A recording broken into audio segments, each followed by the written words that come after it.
Assalamualaikum warahmatullahi wabarakatuh. Alhamdulillahirrahmanirrahim. Asyhadu an la ilaha illallah wa asyhadu anna Muhammadar Rasulullah.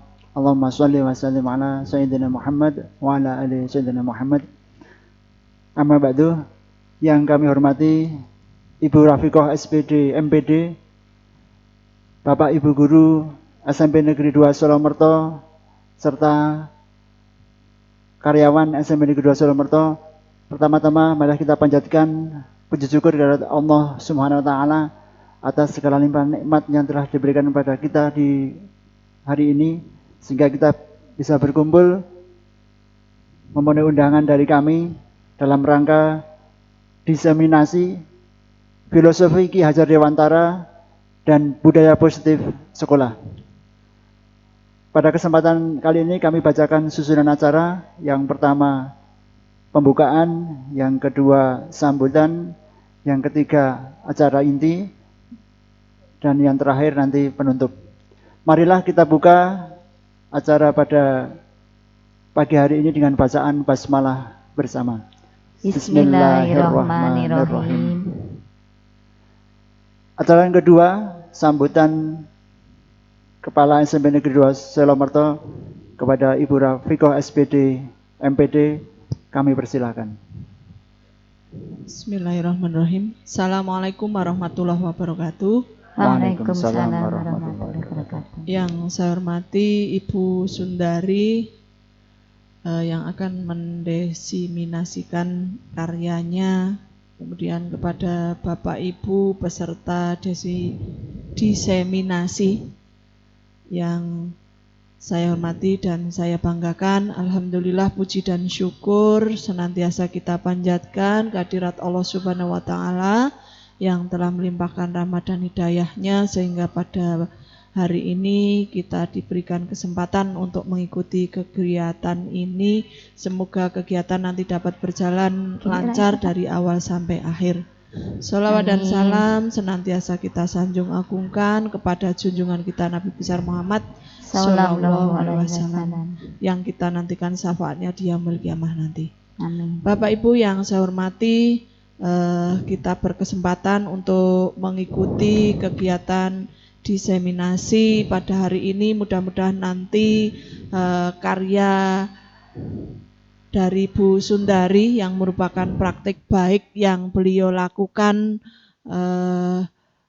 selama ini nanti dapat menginspirasi kita untuk melaksanakan pembelajaran lebih baik lagi. Kita bisa mengadopsi, bisa menginovasi, bisa mengikuti jejak dari Bu Sundari ini untuk melaksanakan kegiatan pembelajaran di sekolah kita yang tentunya nanti berujung untuk tujuan akhir dari pembelajaran mencapai visi misi dari sekolah. Tentunya itu melalui proses yang salah satunya di situ ada kegiatan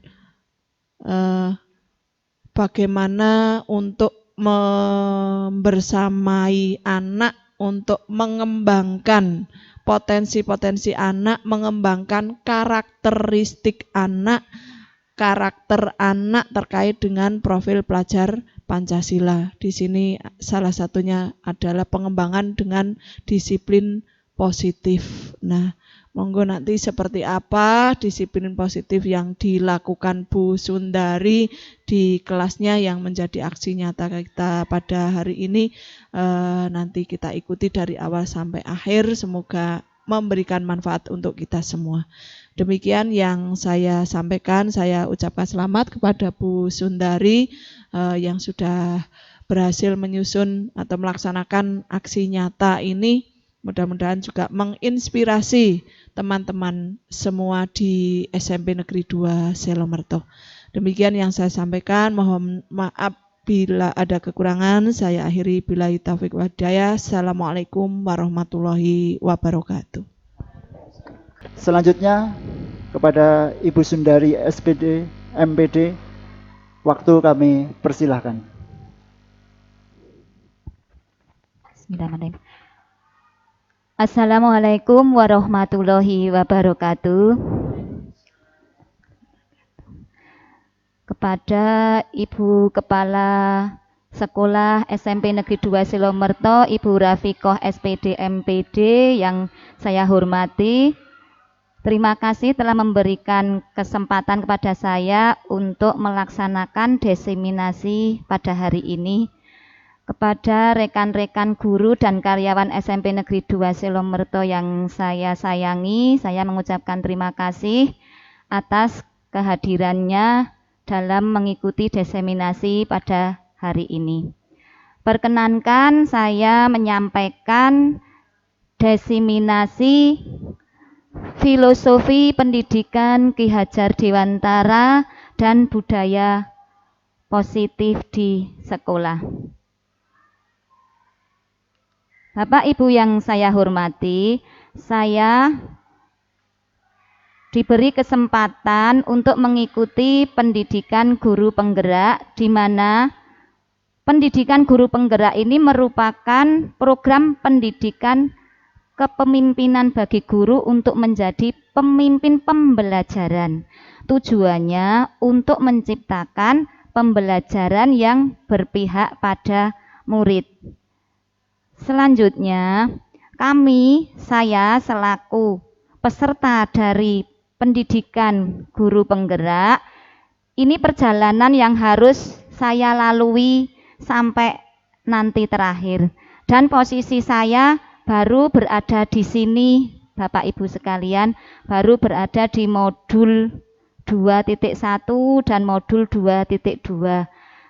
Perjalanan saya masih panjang, mohon doa restunya, semoga saya diberikan kesehatan, kekuatan, kelancaran sehingga dapat menyelesaikan pendidikan guru penggerak sampai akhir dan dinyatakan lulus.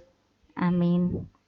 Nah, saya dalam menjalani pendidikan guru penggerak, Bapak Ibu sekalian, ini aktivitasnya dilakukan secara online, kecuali yang secara luring itu ketika berjumpa dengan pengajar praktek atau pada waktu lokakarya.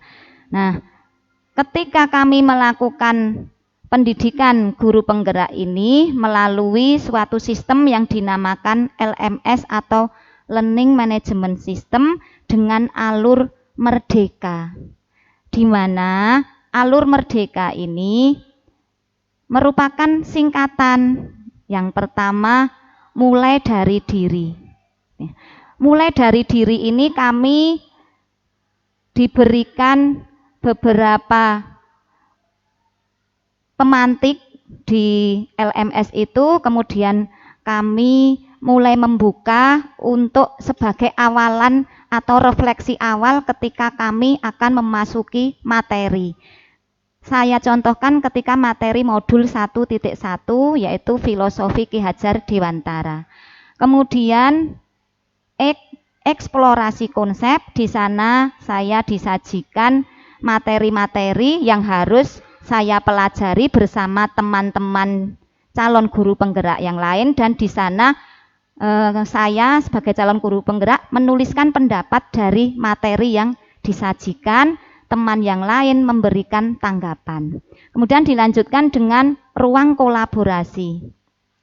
Pada ruang kolaborasi ini kami bertatap maya melalui Google Meet, saling berkolaborasi, saling menguatkan konsep filosofi Ki Hajar Dewantara. Kemudian dilanjutkan dengan demonstrasi kontekstual sebagai pemantapan dari kolaborasi yang sudah kami lakukan, dituangkan dalam demonstrasi kontekstual, dalam bentuk video, dalam bentuk infografis lainnya. Kemudian elaborasi pemahaman ini bersama instruktur. Kami diberikan pemahaman yang lebih tentang konsep yang akan dipelajari. Kemudian koneksi antar materi, kami harus menghubungkan materi-materi yang tadi sudah disampaikan menjadi satu rangkaian untuk dilakukan dalam aksi nyata, begitu Bapak Ibu. Nah, jadi ending dari alur Merdeka ini memang pemerintah menghendaki adanya aksi nyata. Selanjutnya, ini aksi nyata dari saya tentang filosofi pendidikan menurut Ki Hajar Dewantara. Di mata kuliah Bapak Ibu dulu mungkin sudah disampaikan Bu Ari tentang filosofi pendidikan Ki Hajar Dewantara. Menurut pemahaman saya, pendidikan menurut Ki Hajar Dewantara itu di mana kita menuntun murid sesuai dengan kodrat anak tersebut. Karena masing-masing anak sudah memiliki kodratnya. Jadi guru hanya menebalkan laku murid yang sudah baik dan menyamarkan laku murid yang kurang baik. Sehingga ending dari pendidikan menurut Ki Hajar Dewantara yaitu menerapkan pembelajaran yang berpihak pada murid sehingga membuat hubungan yang harmonis antara saya guru dengan murid. Mohon izin untuk menampilkan ini proses pembelajaran yang saya laksanakan masih teacher center dan murid tetap aktif tapi aktif secara klasikal. Materi organ pada tumbuhan, kali ini kalian sebutkan organ pada tumbuhan. Ada berapa anak-anak? 5.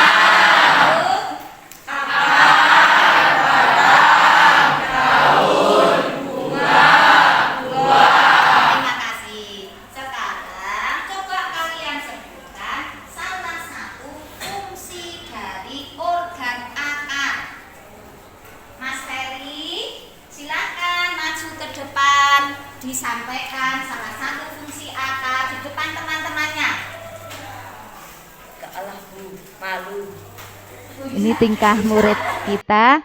Kemudian dengan proses pembelajaran yang teacher center ini saya berusaha memperbaiki sesuai filosofi pendidikan Ki Hajar Dewantara bahwa kita memperhatikan atau berpihak pada murid sehingga saya membentuk kelompok untuk berdiskusi, kemudian melatih kepercayaan diri mereka melalui presentasi, dan terakhir melatih mereka untuk lebih percaya diri lagi dalam menampilkan karya mereka di kelas. Selanjutnya tentang modul 1.2. Karena ini untuk modul 1.4 yang budaya positif ini harus menampilkan modul 1.1 secara sekilas.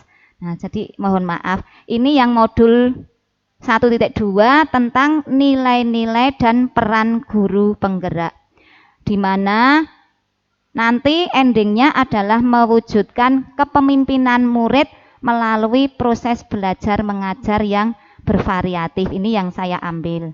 Nah, saya menyampaikan terlebih dahulu bahwa di sini nilai-nilai guru penggerak ini ada 5 dan ini tidak harus urut, yaitu pembelajaran yang berpihak pada murid, mandiri, kolaboratif, reflektif, dan inovatif yang coba saya implementasikan di dalam kelas. Yang pertama dengan pertanyaan pemantik. Kalau biasanya pertanyaan pemantik itu dari guru.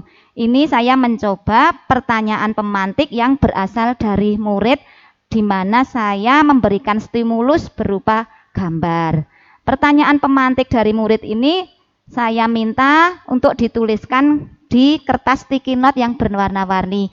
Ini sesuai dengan kodrat anak menurut Ki Hajar Dewantara bahwa anak itu masih suka bermain. Jadi ketika diberi kertas warna-warni, mereka sangat menyukainya.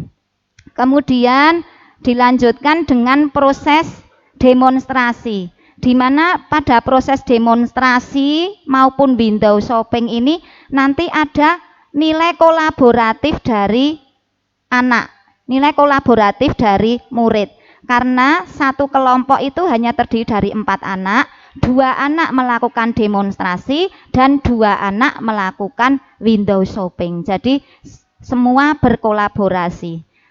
Window shopping ini maksudnya mereka berkunjung ke hasil kerja kelompok lain, kemudian kembali ke kelompoknya membawa laporan tentang tugas dari kelompok lain. Kemudian di akhir pembelajaran saya membimbing peserta didik untuk membuat refleksi. Refleksinya saya tampilkan di PPT, kemudian mereka menuliskannya di sticky note, refleksi pembelajaran pada hari tersebut. Jadi dalam satu rangkaian ini menurut saya sudah menerapkan nilai-nilai guru penggerak di mana proses pembelajarannya berpihak pada murid, kemudian murid secara mandiri membuat pertanyaan pemantik dan mereka berkolaborasi dalam melaksanakan demonstrasi dan window shopping serta mereka melaksanakan reflektif. Untuk nilai inovatif ini sedang dalam proses. Kemudian saya lanjutkan tentang peran guru penggerak. Ini ada 5 Bapak Ibu, menjadi pemimpin pembelajaran, semua guru menjadi pemimpin pembelajaran. Kemudian menggerakkan komunitas praktisi, ada MGMP tingkat sekolah meskipun tidak resmi, tapi mesti ada musyawarah tingkat MGMP sekolah. Kemudian menjadi coach bagi guru lain, mendorong kolaborasi antar guru dan tadi mewujudkan kepemimpinan murid. Di sini saya dalam pendidikan guru penggerak kemarin, saya bersama kelompok saya ini disuruh menyampaikan pengalamannya sebagai coach. Coach itu maksudnya tidak harus yang muluk-muluk Bapak Ibu. Ini kebetulan dulu saya zaman online jadi seperti ini. Coach itu ketika ada teman guru saya yang misalnya pembelajaran RPP berdiferensiasi itu seperti apa, itu sudah termasuk coach menurut saya. Jadi bukan yang harus di luar sekolah. Demikian Bapak Ibu, aksi nyata dari modul 1.2 tentang nilai-nilai dan peran guru penggerak. Selanjutnya modul 1.3 tentang visi guru penggerak. Di sini saya selaku peserta PGP disuruh membuat visi. Ini visi saya sebagai guru. Saya menuliskan mewujudkan murid berkarakter, memiliki keterampilan abad 21 dan berwawasan lingkungan. Saya mengutamakan karakter. Selanjutnya mohon izin untuk saya menampilkan aksi nyata di modul 1.3.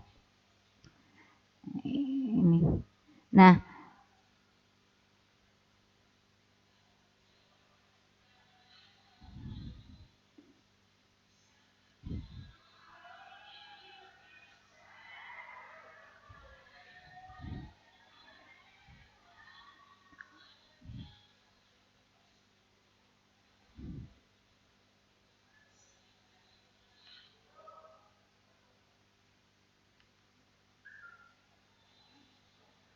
maaf, tadi kok kepencet. Saya cepatkan.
Jadi karakter di sini saya mengambil karakter disiplin. Murid kita berdisiplin dalam proses belajar mengajar mata pelajaran kita. Karena saya IPA, maka ini mereka berdisiplin dalam melaksanakan praktikum sejak awal, tengah maupun akhir. Dengan merapikan kembali alat-alat yang sudah dipergunakan, kemudian laporan juga dikumpulkan sesuai jadwalnya. Nah, di sini saya dalam pendidikan guru penggerak ini dibelajari atau diajarkan tentang refleksi. Jadi refleksi yang saya pakai itu biasanya model 4P. Ada peristiwa, peristiwanya apa, perasaan ketika itu terjadi bagaimana, dan pembelajaran yang saya peroleh apa, serta penerapannya bagaimana. Selanjutnya Bapak Ibu, ini yang harus saya sampaikan lebih banyak, yaitu tentang modul 1.4, yaitu budaya positif. Tadi di awal PPT saya judulnya budaya positif sekolah. Saya menilai budaya positif sekolah itu diawali dari budaya positif di kelas. Sesuatu hal yang besar kita awali dari sesuatu yang kecil terlebih dahulu. Ini saya membangun budaya positif melalui yel-yel, mata pelajaran, dan keyakinan kelas. Mohon maaf, keyakinan kelas ini. Kemudian cara membangun budaya positif di kelas saya, di kelas IPA, yaitu membuat yel-yel IPA dan membuat kesepakatan kelas yang nanti endingnya adalah keyakinan kelas. Nah, mohon izin Bapak Ibu, untuk yel-yel IPA ini saya tidak mendikte anak seperti ini yel-yelnya, tidak, tapi benar-benar mereka membuat sendiri. Ini yel-yel dari kelas 7E, mereka menyampaikan harus bisa supaya mereka terlihat keren dan hebat, serta mereka menyatakan bahwa kelas 7E ini luar biasa begitu. Mohon izin menyampaikan. Kita bisa, kita keren, kita hebat, yes, yes, yes. 7E luar biasa. Yang kelas 7E, kemudian 7F ini mereka menyatakan, 7F ini kan agak unik. Nah, pokoknya kalau pembelajaran IPA itu harus yang menyenangkan, Bu. Ibu nggak boleh cemberut begitu, supaya kami nanti bisa cerdas dan kami tetap gembira, begitu alasan mereka. Ini kelas 7F. Kalau IPA menyenangkan, mencerdaskan, membirakan.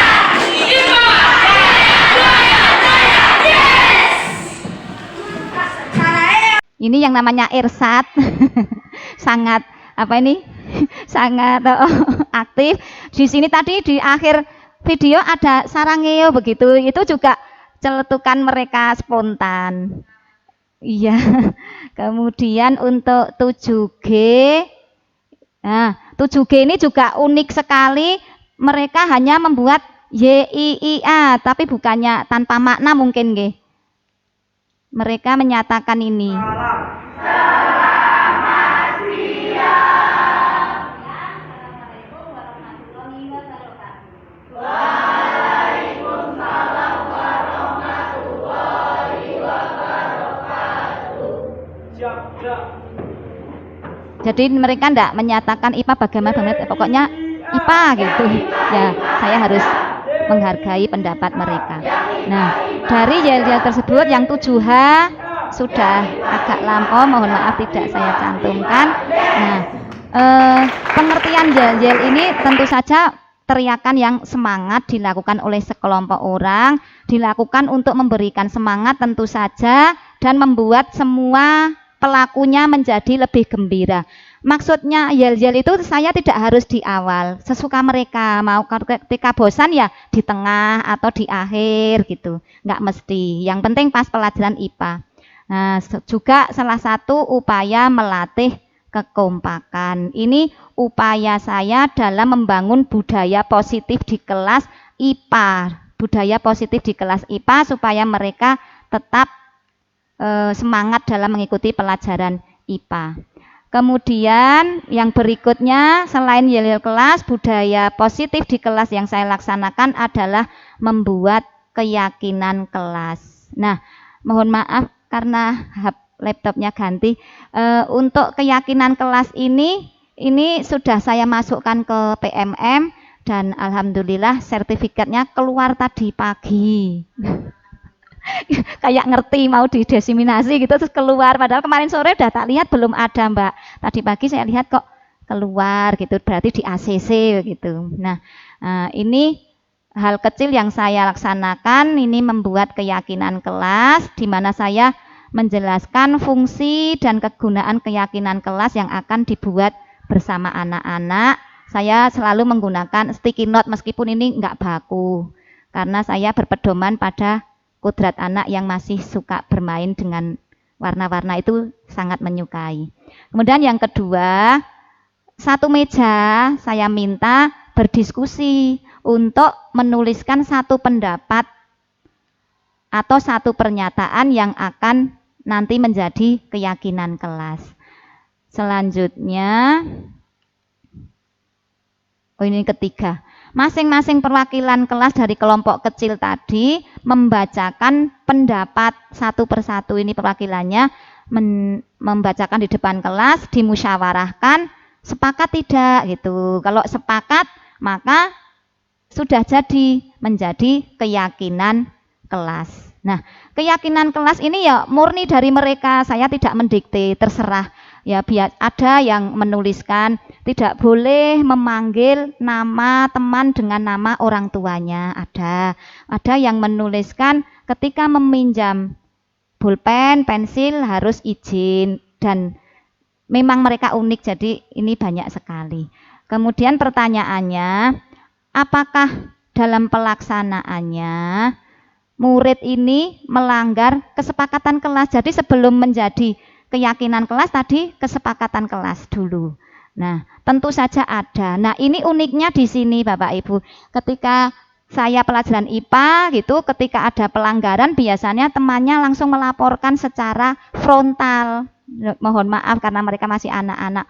Bu, misalnya Bu itu tadi Mizan memanggil Duta dengan panggilan ejekan nama ayahnya gitu, Duta besengut begitu. Kemudian ada yang melaporkan Bu main HP begitu. Kegunaannya untuk sementara masih seperti itu. Nah, kemudian ini tugas saya di LMS itu yaitu bagaimana mensikapi murid yang melakukan tidak sesuai dengan keyakinan kelas. Ini keyakinan kelasnya ditempel di sini. Bapak Ibu, sebelumnya saya menyampaikan, ketika ini saya video, ini adalah reka ulang. Maksudnya reka ulang itu sebenarnya terjadi, memang terjadi. Tapi kan pada saat itu terjadi tidak mungkin saya video. Jadi ketika itu sudah terjadi baru saya dekati anaknya di hari lain. Nah, kemarin kamu kayak gini sih, iya. Kalau Bu Guru ambil gambar boleh Bu, silahkan begitu. Seperti itu biasanya. Kasus saya yang pertama yaitu yang Mizan memanggil Duta dengan nama ayahnya. Ini kasus yang kedua. Nanti mohon izin untuk menampilkan.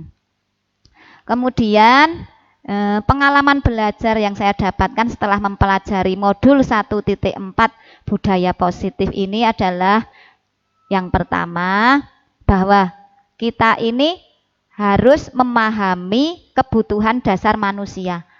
Kalau dipraktekkan jane yo saya itu yo angel banget. Ketika anak itu melakukan suatu tindakan, entah itu memanggil temannya, entah itu terlambat, entah itu tidak memakai seragam, dia pasti ada salah satu alasan di sini yang dikategorikan di sini. Ada yang alasan kasih sayang dan rasa diterima. Ini maksudnya dia kurang kasih sayang dan kurang diterima di komunitasnya sehingga dia membuat perilaku yang aneh-aneh. Kemudian ada yang ini kebutuhan kebebasan, dia tidak mau diatur. Kemudian kebebasan, kemudian kebutuhan kesenangan, dia maunya seneng tapi tidak memperhatikan apakah itu merugikan orang lain atau tidak. Kemudian ada kebutuhan manusia penguasaan, inginnya menguasai teman yang lain dengan perilakunya. Dan ini untuk bertahan hidup. Kalau alasan ini saya kadang tidak tega. Kemudian selanjutnya ini bahwa saya sebagai guru harus memahami motivasi anak mengapa melakukan hal tersebut. Semua kita sudah mengetahui bahwa ada motivasi internal dan motivasi eksternal. Selanjutnya, nah ini yang sangat sulit bagi saya ketika ada anak atau murid yang tidak sesuai keyakinan kelas tadi, maka posisi apa yang harus saya terapkan pada murid atau anak tersebut. Pada teorinya di sini ada satu posisi penghukum. Saya sebagai guru harus menghukum anak atau murid tersebut biasanya dengan hukuman fisik begitu. Dan ini tidak disarankan maupun hukuman verbal karena kadang-kadang saya sangat tajam banget mulutnya. Kemudian yang kedua, posisi kontrol saya sebagai membuat orang merasa bersalah. Memang saya menyatakan dengan suara lemah lembut, tetapi si anak jadi merasa bersalah. Misalnya seperti ini, Mas Mizan, ya Allah Mas Mizan, Bu Guru itu sudah membilang kamu seperti ini, tapi kok kamu seperti itu. Jadi kan Bu Guru yang nanti dinilai jelek oleh sesama guru yang lain, maksudnya karena Bu Guru kan wali kelasmu, seperti itu. Nah ini masuk kategori saya sebagai guru membuat anak merasa bersalah. Kemudian yang ketiga, memposisikan saya guru sebagai seorang teman. Karena ini saking akrabnya, jadi begitu, seolah-olah tidak ada jarak, tapi ini juga tidak disarankan. Kemudian yang keempat, sebagai pemantau atau monitor, ini sudah lumayan. Jadi memantau anak yang tidak sesuai dengan keyakinan kelas yang sudah disepakati bersama. Yang disarankan dari pemerintah itu adalah posisi kontrol saya sebagai guru harus sebagai manajer, yaitu memberikan respon yang menunjukkan tanggung jawab saya sebagai guru, kemudian memberikan kesempatan kepada anak untuk memberikan solusi kenapa dia melakukan hal-hal yang tidak sesuai dengan keyakinan kelas tadi. Nah, ketika ada anak atau murid yang tidak sesuai dengan keyakinan kelas, Bapak Ibu, ini dari pemerintah kita menyelesaikannya dengan segitiga restitusi. Ini yang saya mendapatkan ilmu baru. Segitiga restitusi ini diawali dengan menstabilkan identitas terlebih dahulu, kemudian memvalidasi tindakan dari murid saya yang salah, dan terakhir menanyakan keyakinan kelas mana yang tadi tidak dipatuhi oleh murid saya. Mohon maaf, izin menayangkan. Mohon maaf bila suaranya kurang jelas. Ini anak yang bermain smartphone saat jam pelajaran. Mas Barit, tadi Ibu lihat Mas Barit sedang memegang smartphone saat jam pelajaran IPA. Mengapa hal itu bisa terjadi? Iya Bu, maaf. Tadi saya melihat TikTok sebentar. Mengapa harus melihat TikTok, Mas Barit? Saya melihat TikTok untuk mengusir kebosanan Bu. Apakah Mas Barit tahu bahwa Mas Barit dalam masalah sekarang? Ya Bu. Mas Barit, berbuat salah itu hal yang manusiawi. Tidak ada manusia yang sempurna. Ibu juga pernah berbuat salah. Namun Ibu... Nah ini Bu, tahap menstabilkan identitas di sini. Ibu, tidak ada manusia yang sempurna. Ibu juga pernah berbuat salah. Tapi Ibu tidak tertarik untuk mencari tahu siapa yang salah, siapa yang benar. Mari kita berdiskusi bersama. Kemudian dilanjutkan dengan tahap validasi tindakan. Memvalidasi apakah tindakan yang dilaksanakan Mas Barit tadi salah atau betul gitu. Mas Barit sendiri yang menyatakan iya Bu, saya salah, seperti itu. Mendengarkan penjelasan materi IPA. Ya Bu, saya salah. Kemudian segitiga restitusi yang terakhir, menanyakan keyakinan kelas mana yang tidak dipatuhi oleh Mas Barit. Tidak boleh bermain HP saat proses pembelajaran Nah, di sana tadi sudah dituliskan bahwa murid tidak boleh bermain smartphone saat proses pembelajaran berlangsung. Dan ini yang melaporkan biasanya temannya. Bu, ini Barit bermain HP.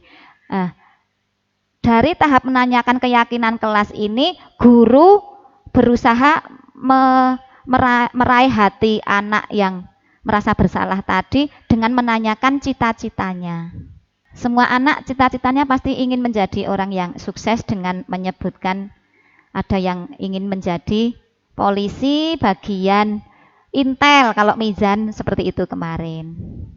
Jadi saya membuat tugas ini yang satu full video, Bapak Ibu, full video, tidak saya tampilkan di sini, yang satu dalam voice, dalam bentuk voice dan ini.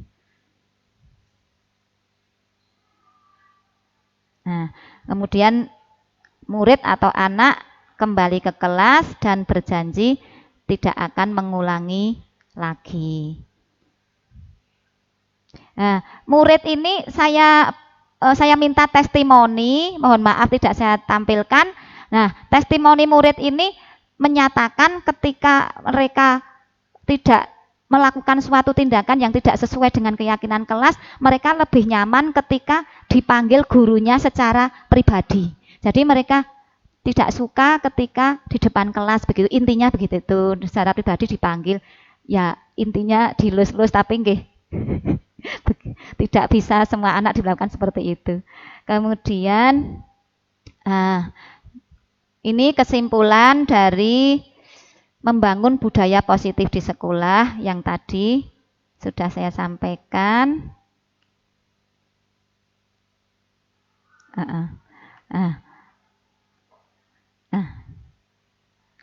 Harapan saya kesepakatan kelas tadi yang kemudian menjadi keyakinan kelas, karena selalu ditaati bersama, lambat laun akan membentuk budaya positif di sekolah. Demikian presentasi, pemaparan, diseminasi dari saya. Sebagai statement closing dari saya memiliki keyakinan bahwa budaya positif di sekolah itu bisa dimulai dari budaya positif di kelas. Jadi sesuatu hal yang besar kita mulai dari sesuatu yang kecil terlebih dahulu. Sesuai kapasitas kita masing-masing. Karena kapasitas saya guru, maka ruang lingkup saya kelas. Yang saya olah murid. Demikian Bapak Ibu. Waktu saya kembalikan kepada moderator. Demikian tadi paparan tentang filosofi Ki Hajar Dewantara dari modul 1.1, kemudian dilanjutkan dengan sampai dengan modul 1.4 tentang budaya positif. Mungkin dari apa yang disampaikan oleh Ibu Sundari, dari Bapak Ibu ada yang ingin menyampaikan pertanyaan, kami persilahkan. Monggo Ibu Rafiqah SPD MPD, kami persilahkan. Terima kasih Bu Sundari. Luar biasa apa yang sudah disampaikan. Saya tertarik di budaya positif di sekolah tadi. Yang saya temukan di kelas-kelas itu, di beberapa kelas yang ada di SMP 2 Selemerto ini, ada kelas yang luar biasa. Kalau diajar guru, ada guru atau tidak itu hampir sama. Ada yang seperti itu. Ini kira-kira penanganannya dimulai dari mana?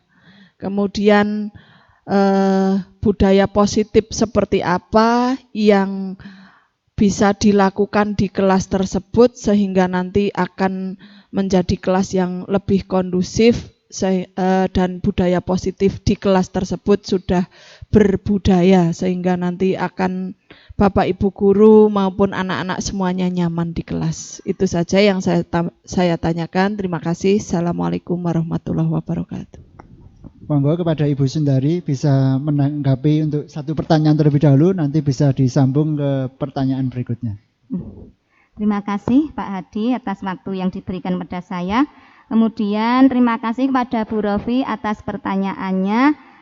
Bu Rofi tadi menyatakan bagaimana penanganannya pada kelas yang luar biasa atau istimewa gitu ya Bu. Menurut saya Bu, bisa dicoba dengan membuat kesepakatan kelas Bu, karena menurut saya itu belum pernah dicoba. Jadi dicoba membuat kesepakatan kelas, misalnya saya masuk kelas tersebut, ayo nak kita membuat kesepakatan kelas yang harus ditaati oleh semua warga kelasmu, ndak usah orang lain tapi kelasmu. Nah, kamu yang mengemukakan, bukan ibu.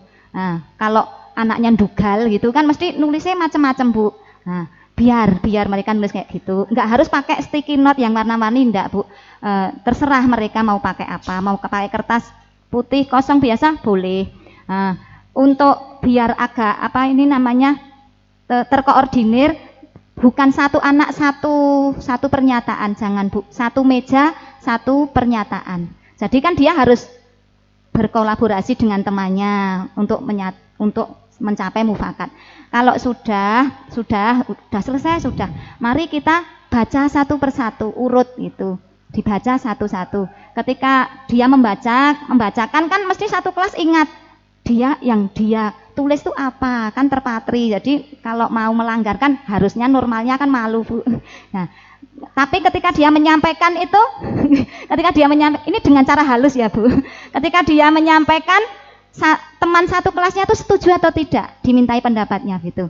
Nah, peran guru di situ mengolah Bu, maksudnya mengolah bahasa yang bagus. Oh, intinya seperti ini, berarti seperti ini Pona kalimatnya. Iya Bu, oh iya oke gitu sampai 16 Bu, karena kan 32 sampai 16.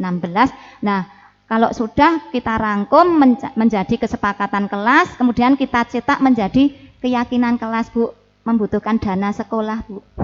Mohon maaf, kalau menurut saya pribadi pakai banner Bu. Jadi ada 16 pernyataan positif ya Pak Hadi, kalau di budaya positif, pernyataan positif itu dibuat banner yang besar di kelas, jadi kan mereka bisa membaca. Nah, namanya anak-anak pastilah mesti bukan pelanggaran tapi tidak sesuai. Ketika hal itu terjadi, nah seperti ini teori ya Bu. Ketika hal itu terjadi, biasanya teman-temannya sudah pada teriak Bu. Nah, misalnya mohon maaf, Bu Andi tidak sesuai dengan keyakinan kelas poin seperti itu. Nah, kita sebagai guru teorinya pada saat itu, oh iya gitu cukup gitu, iya. Jangan ditindaklanjuti di dalam kelas tersebut.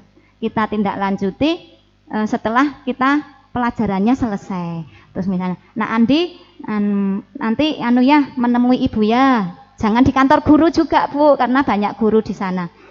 Pokoknya membutuhkan ruang tersendiri. Karena saya nyaman di lab IPA ya biasanya saya di lab IPA gitu. Kalau Pak Hadi kemarin di Sanggar Pramuka ya Pak, di Sanggar Pramuka begitu. Jadi tempat yang hanya kita berdua yang ada. Usahakan seperti itu gitu. Coba nanti kita lihat perkembangannya Bu. Tahap awalnya seperti itu dulu Bu. Jadi mohon usul ya Bu untuk karena ini keyakinan kelas ini program pemerintah, jadi mohon usul tidak harus wali kelas Bu. Ketika guru itu kan, wah saya nggak jadi wali kelas ya, nggak bisa dong membuat keyakinan kelas gitu. Berarti namanya keyakinan mata pelajaran Bu, keyakinan IPA atau keyakinan matematika begitu ya Pak Hadi ya. Dan mohon maaf untuk yang dibuat banner itu mungkin keyakinan kelas yang wali kelas Bu. Kalau yang mata pelajaran, nah terserah guru mata pelajarannya. Demikian Bu Rofi, mohon maaf bila ada kekurangan dalam jawabannya. Waktu saya kembalikan pada Pak Hadi. Demikian tadi jawaban dari Bu Sundari terkait dengan budaya positif di sekolah. Monggo barangkali ada dari. Terima kasih. Perkenalkan, nama saya Dian Mayasari, guru bahasa Jawa. Bu Sundari, saya sangat-sangat terinspirasi dengan materi yang disampaikan mengenai budaya positif di sekolah. Ini ide yang sederhana menurut saya, tapi dampaknya bisa benar-benar luar biasa kalau kita melaksanakannya dengan sungguh-sungguh. Ada pertanyaan ini Bu Sundari. Kira-kira selama Bu Sundari melaksanakan pengambilan kesepakatan di kelas, baik itu kesepakatan IPA maupun kesepakatan kelas selaku wali kelas, sampai kemudian menjadi sebuah keyakinan, apakah ada kendala-kendala begitu Bu Sundari? Kalaupun ada, kendala-kendalanya itu biasanya dalam bentuk apa? Sehingga kalau suatu ketika nanti saya mempraktekkan, saya sudah bisa menemukan solusinya, antisipasi kendala-kendala yang terjadi. Kemudian apakah setiap kelas itu kendalanya sama, mesti seperti itu? Ataukah sesuai dengan tipikal kelas masing-masing? Demikian Bu Sundari pertanyaan dari saya, terima kasih. Terima kasih pertanyaan dari Ibu Dian Masari terkait dengan kesepakatan kelas dan keyakinan kelas. Kepada Ibu Sundari MPD kami persilakan untuk menanggapi. Terima kasih Pak Hadi yang telah memberikan waktu kepada saya. Saya memberikan apresiasi, terima kasih sekali Pak Budian yang sudah mengapresiasi pemaparan saya tentang budaya positif di kelas maupun budaya yang nantinya akan menjadi budaya positif di sekolah. Sejujurnya Budian, saya mengajar 5 kelas itu, saya baru membuat keyakinan kelas di kelas yang saya sebagai wali kelas, Bu. Ini sejujurnya begitu, Bu. Jadi saya belum melaksanakan keyakinan mata pelajaran, belum, Bu. Saya baru melaksanakan keyakinan kelas selaku saya wali kelas, karena saya pelan-pelan dulu gitu. Kalau saya langsung keyakinan mata pelajaran, bahkan nanti saya kesulitan gitu. Jadi saya mulai dari keyakinan kelas selaku saya sebagai wali kelas. Kebetulan saya wali kelas 8E. Nah ini Bu, 8E ini kan rata-rata anaknya baik. Jadi saya tidak menemukan kendala sebenarnya. Saya kurang tantangan ini Bu Rofi. Seandainya saya melakukan keyakinan kelas tersebut, mohon maaf, di kelas 9A, mungkin lain lagi ceritanya Bu, mungkin gitu. Terus terang saja, mungkin ceritanya menjadi lain. Kalau masalah kendala itu, menurut saya tidak ada Bu. Maksudnya kendala tidak ada itu ketika mereka diminta menuliskan pernyataan, kan mereka enjoy Bu, karena tidak ada aturan harus bahasan bagus, enggak, pokoknya sak karepe gitu, nggih sak tulis-tulise gitu, nanti terus dibacakan, tidak ada kendala Bu, gitu. Jadi harapan saya, karena pengalaman saya di kelas 8E itu tidak ada kendala, ya harapan saya ketika diterapkan oleh wali kelas di semua kelas pun tidak ada kendala, karena itu emaknya sendiri, jadi bisa ngopeni gitu. Misalnya Bu Dewi 9B mesti udah tahu lah karakter anak 9B seperti apa. Kendala akan muncul ketika keyakinan mata pelajaran Bu, menurut saya. Nanti keyakinan mata pelajaran itu akan ada kendala.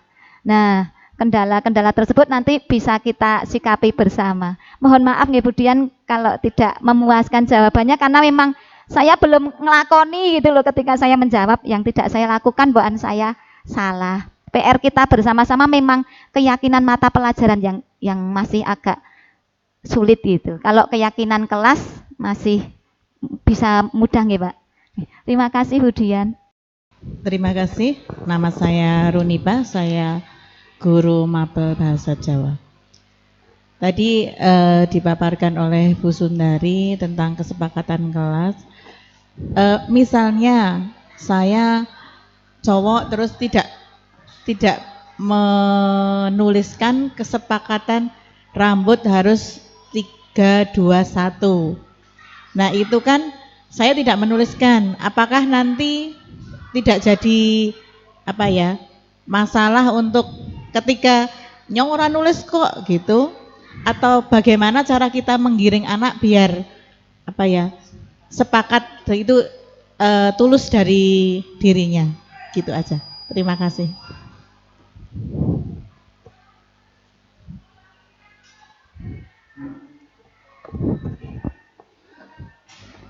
Terima kasih kepada Ibu Runipa pertanyaan seputar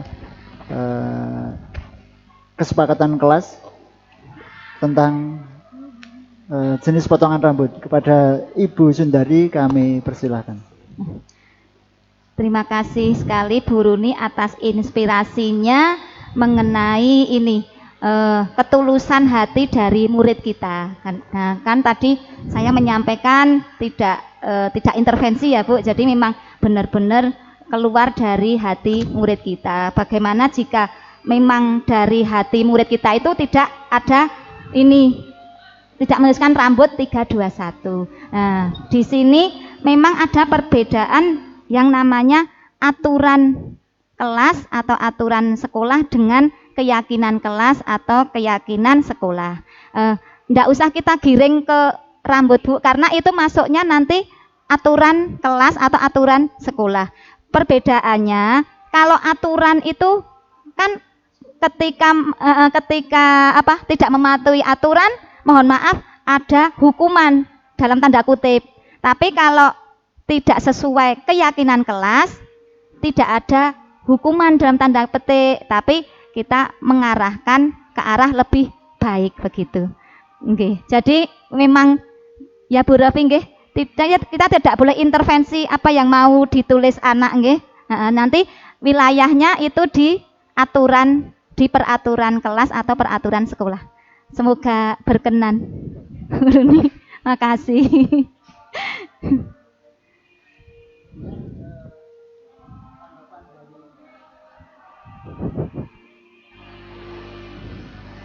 Demikian tanggapan dari Ibu Sundari seputar kesepakatan kelas apabila terkait dengan peraturan jenis potongan rambut. Selanjutnya barangkali dari Bapak Ibu Guru ada yang masih akan bertanya? Ya. Berikutnya kepada Ibu Sri Hartati kami persilahkan. Bismillahirrahmanirrahim. Assalamualaikum warahmatullahi wabarakatuh. Waalaikumsalam warahmatullahi wabarakatuh. Mengajar mata pelajaran IPS. Mohon maaf pada Ibu Sundari, saya akan menanyakan tentang pembentukan budaya positif di sekolah. Yang tentu saja yang diterapkan adalah disiplin. Apa? Yang diterapkan adalah disiplin, kan? Budaya positif di sekolah yang diterapkan adalah kedisiplinan. Nah, untuk saya pribadi khususnya ingin menanyakan bagaimana cara kita menerapkan disiplin di sekolah, khususnya di kelas yang saya ajar. Tetapi dari ada kebijakan sekolah yang memperbolehkan membawa HP. Sementara dan itu untuk kegiatan literasi digital sudah positif ya. Namun pada kenyataannya membawa HP merupakan apa ya? Ya tidak menjadikan anak-anak disiplin. Contoh, ketika pembelajaran mereka masih membuka HP, main HP, mau ulangan pun masih sibuk dengan HP. Dan hasilnya pada akhirnya adalah sangat jauh dari yang diharapkan. Nah, bagaimana solusinya? Pembentukan budaya positif di sekolah, khususnya dalam hal ini adalah agar anak boleh membawa HP karena ini kebijakan sekolah, tetapi anak tetap disiplin dalam mengikuti pembelajaran. Terima kasih, demikian aja Bu Sundari. Assalamualaikum warahmatullahi wabarakatuh. Terima kasih kepada Ibu Hartati yang menanyakan seputar keyakinan kelas terkait dengan pemanfaatan HP. Monggo kepada Ibu Sundari kami persilakan. Terima kasih kepada Ibu Sri Hartati yang telah memberikan apresiasi dari diseminasi saya berupa pertanyaan tentang masalah disiplin, Bu. Di pemaparan saya tadi, saya mengambil tema disiplin itu di modul yang visi guru penggerak, Pak. Yang visi guru penggerak itu maksudnya disiplin dalam proses belajar mengajar IPA. Nah, kemudian bagaimana jika disiplin itu dimasukkan ke keyakinan kelas, begitu ya Bu, kira-kira Bu Tati nggih. Nah, karena kita tidak boleh menggiring anak harus menuliskan sesuai kemauan kita, kadang-kadang anak memang tidak menuliskan kata disiplin di sana, kan bahasa anak-anak, jadi tidak mungkin keyakinan kelasnya bahasanya dari anak-anak itu disiplin, itu nggak mungkin. Nah, yang dituliskan anak itu seperti yang kasus 2 saya ini, yaitu tidak boleh bermain HP saat pelajaran, begitu yang murni dari anak seperti itu. Nah, terus kenyataan di lapangan seperti Bu Tati tadi ini, saya juga mengalami seperti ini. Nah, kemudian kalau seperti itu yang ditanyakan Bu Tati seperti berbenturan dengan aturan sekolah gitu ya Bu ya. Nah, sementara kemarin sudah ada solusi sebenarnya, cuma kita dalam penerapannya di kelas belum disiplin, seperti saya sendiri belum disiplin, kan sudah disediakan kotak HP itu dimaksudkan bahwa HP itu dipegang anak atau murid ketika literasi digital, atau ketika misalnya saya IPA, saya minta silahkan browsing mencari pengertian ini, begitu. Jadi sebenarnya solusi sederhananya sudah dilaksanakan Bu, cuma saya sendiri kurang tertib dalam menerapkannya. Jadi mungkin karena di sini ada Bu Rofi, jadi mungkin nanti diingatkan kembali fungsi dari kotak itu, bahwa kotak itu harus diisi HP. HP boleh dipegang murid atau anak ketika guru yang bersangkutan memperbolehkan. Demikian Bu Tati, mungkin ada tanggapan. Makasih. Demikian tadi paparan dari Ibu Sundari dan sekaligus tanya jawab seputar filosofi Ki Hajar Dewantara dan disiplin positif di sekolah. Semoga bermanfaat bagi kita untuk belajar bersama bagaimana penerapan disiplin positif yang akan diterapkan di sekolah kita. Perkenalkan, nama saya Ari Sumiliring Tias, mengampu IPS. Luar biasa kepada Bu Dari menerapkan budaya positif di dalam kelas.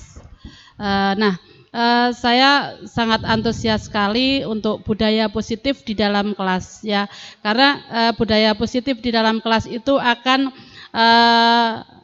membuat pembelajaran itu semakin lancar tanpa banyak gangguan. Nah, di kelas yang saya ajar, terutama untuk kelas 9 ya, itu saya merasa susah sekali untuk menerapkan budaya positif. Di mana anak-anak pada saat saya ajar kadang sambil main HP, kadang dikasih tugas ngomong sendiri, disuruh bertanya tidak bertanya, tapi kalau diajar ngomong kadang. Pada saat tertentu pernah dipergoki oleh Bu Rafi malah gambar, nggak tahu gambar apa. Nah, di sini saya terus membuat kesepakatan kelas terkait dengan anak-anak yang melakukan kegiatan yang menyimpang. Nah, kesepakatan yang dibuat oleh anak-anak itu kurang sesuai pada anak yang melakukan kegiatan negatif, melakukan perilaku negatif, karena anak-anak itu menyepakati bahwa anak tersebut tidak usah ikut pelajaran, tidak ikut pelajaran karena mereka merasa terganggu, sehingga waktu yang seharusnya digunakan untuk mengajar malah digunakan untuk menasihati dan sebagainya pada anak tersebut. Nah, mohon solusinya untuk permasalahan tersebut. Sekian, terima kasih. Terima kasih Bu Ari atas apresiasinya terhadap diseminasi saya, dan saya mengapresiasi Bu Ari juga yang sudah membuat kesepakatan kelas. Tinggal selangkah lebih maju nggih Bu, nanti dibuat menjadi keyakinan kelas. Ngeten Bu Ari. Dari permasalahan Bu Ari tadi sudah saya sampaikan ini Bu, kita menghadapinya dengan segitiga restitusi tadi Bu, yang secara urut dipanggil intern tadi. Begitu nggih Bu nggih. Misalnya yang mengganggu tadi tidak usah kalau kan kita waktunya habis. Kalau saya ibaratnya mohon maaf tak anggap raono gitu anak tersebut daripada iya nggih, maksudnya nggak usah dianggap raono gitu Bu. Lalu nanti kalau kita udah nggak ada jam gitu lah, yo nak yo ikut Bu Guru yo gitu, mesti mau Bu, mau dikasih permen. Terima kasih. Perkenalkan, nama saya Dewi Vista Pramawati. Saya mengampu mapel PPKN. Yang akan saya tanyakan adalah tentang sanksi, Ibu. Kalau dalam kurikulum Merdeka, setahu saya tidak boleh guru memberikan sanksi atau hukuman. Sementara aturan, misalkan membuat kesepakatan kelas, kalau seandainya tidak ada sanksinya, apakah tidak kemudian anak tersebut itu mengulangi kembali? Karena karakter anak juga berbeda-beda. Ada anak yang ketika melanggar atau melanggar kesepakatan kelas, kemudian diingatkan, maka anak tersebut sadar tidak mengulangi lagi. Tapi kembali lagi, karakter anak berbeda-beda. Suatu ketika mungkin dia mengulangi lagi. Menurut Ibu bagaimana itu solusi agar anak tersebut tidak mengulangi lagi atau melanggar kesepakatan kelas yang sudah disepakati di kelas tersebut? Terima kasih.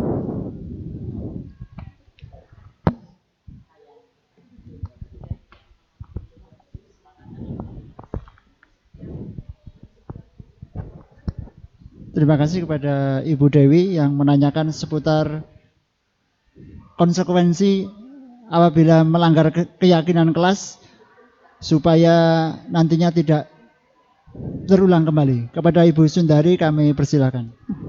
Terima kasih Bu Dewi yang telah memberikan apresiasi pada diseminasi saya mengenai budaya positif di kelas. Seperti Bu Dewi tadi sampaikan, bahwa di kurikulum Merdeka itu tidak ada istilah memberikan hukuman atau sanksi, dan kemudian Pak Hadi tadi juga sudah sangat benar sekali dengan memperkenalkan istilah konsekuensi dari tindakan yang tidak sesuai dengan keyakinan kelas. Nah, kita memang tidak memberikan hukuman dalam bentuk fisik maupun verbal, tadi yang tipe penghukum ya Bu Dewi ya, tetapi kita menyelesaikan dengan segitiga restitusi ini, di mana pada akhir segitiga restitusi itu anak tersebut nanti dengan kesadaran sendiri berjanji untuk tidak mengulangi mengulangi tindakan yang tidak sesuai dengan keyakinan kelas. Kalau dengan segitiga restitusi ini berdua gini kan, tetap dia merasa ada beban moral gitu. Jadi sedikit demi sedikit akan berubah ke arah positif. Kemudian ketika dia kembali ke kelas pun misalnya dia disuruh minta maaf gitu untuk pada seluruh kelas, itu kan membuat dia malu. Jadi ketika dia melakukan kegiatan yang tidak sesuai dengan keyakinan kelas terhadap si A, ya berarti intern dengan si A, dia minta maaf, kemudian berjanji tidak mengulangi. Demikian. Nah, jadi memang tidak ada sanksi atau hukuman, tetapi konsekuensi dari segitiga restitusi tersebut dan berjanji untuk tidak mengulangi. Ya, kita coba pelan-pelan. Terima kasih Bu Dewi.